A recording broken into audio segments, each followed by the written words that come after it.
Bonjour, bonjour, bienvenue sur le coin des amateurs, la chaîne où on parle sans langue de bois et sans filtre. Bon, avant de plonger dans l'actu du jour, vous connaissez le rituel, abonnez-vous, likez et faites exploser la cloche. C'est gratuit, ça prend 2 secondes et nous, ça nous aide à faire grandir la famille. Allez, merci pour le soutien, place au football, place au plaisir. Let's go!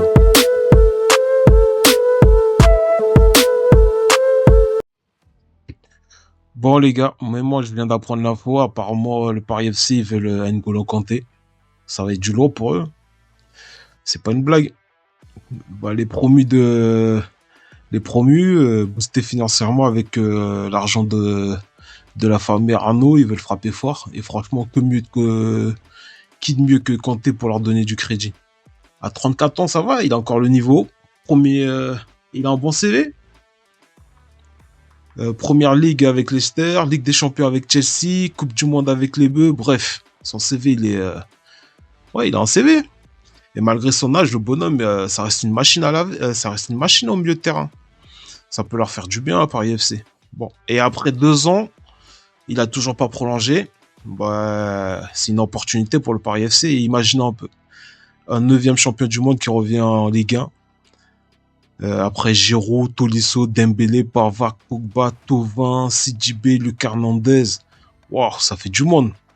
Ah, la Ligue 1 maintenant, là, ça attire les gens. Bon, direction Lyon maintenant. Après la galère, maintenant vient le temps de la reconstruction sur des bases solides. Et là, franchement, ils ont eu le nez creux. Christian Bassila, actuel directeur sportif de Clairefontaine, il va rejoindre le club en 2026 pour diriger le centre de formation.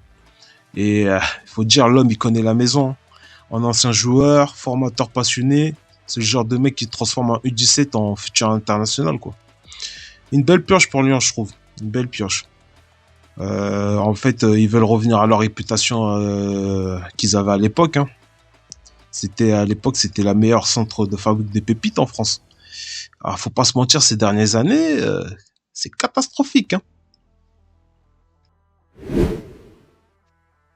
Et du côté de Marseille, ça bouge aussi. Roberto De Zerbi, fidèle à lui-même, hein, qui veut du spectacle, du jeu et des jeunes.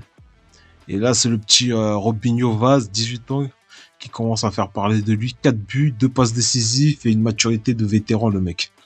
Deserbi lui a dit clairement, il n'écarte pas une association avec Aubameyang. Imaginez le duo. La fougue de la jeunesse et le tonton du vestiaire. Et connaissant Deserbi, il n'a pas peur de mettre 4 attaquants s'il le faut. Le mec, il a plus d'audace qu'un influenceur, le mec. Bon les gars, passons du côté du PSG. Excusez-moi de la prononciation, à chaque fois j'arrive pas.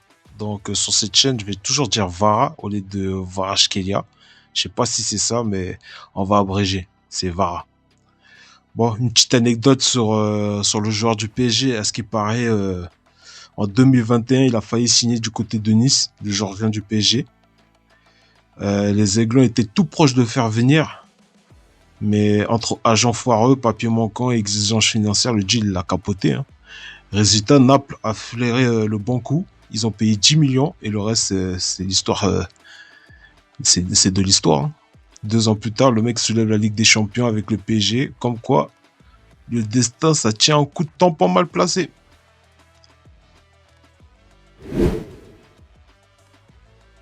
Passons du côté de Monaco. Mhm. Aïe, un coup dur encore pour Pogba. Alors qu'il devait faire son grand retour avec Monaco, bah, il s'est encore blessé à la cheville à l'entraînement. Résultat, forfait jusqu'à la trêve de novembre.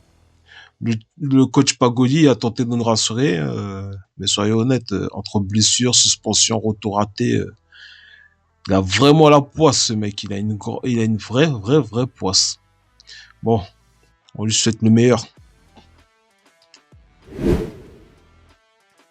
Et pendant ce temps-là, Kylian Mbappé qui continue à marcher sur l'Espagne. 3 buts, une passe décisive, un classico gagné, un deuxième trophée de joueur du mois consécutif.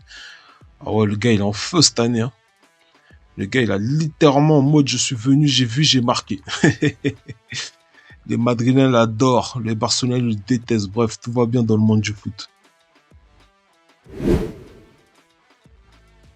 Bon, on finit avec la pépite du Barça, Yamal. Le gamin de 18 ans, ça fait des semaines, là, il joue avec une pile gagée, mais il refuse l'opération. Alors, le staff médical du Barça, il croise les doigts, hein. Et lui, il reste focus. Le mec, il a la tête sur les épaules. À cet âge, il a une maturité incroyable, hein. Et franchement, quand t'as 18 ans et t'affrontes des adultes chaque week-end et que tu dis non au bistouri, c'est que t'as déjà la mentalité des boss. Et voilà les mecs, c'est tout pour aujourd'hui. Une belle journée d'infos entre transferts fous, pépites montantes, blessures frustrantes. Dites-moi en commentaire ce que vous pensez du dossier Kanté au Paris FC, hein. Vous y croyez ou pas du tout? Et surtout, abonnez-vous s'il vous plaît, abonnez-vous. Si ce n'est pas déjà fait, lâchez un gros like, partagez la vidéo à vos potes fouteux. Plus on est fou, plus on rit. C'était le coin des amateurs, prenez soin de vous, kiffez le foot et à très vite pour un nouveau tour d'actu. Ciao les gars.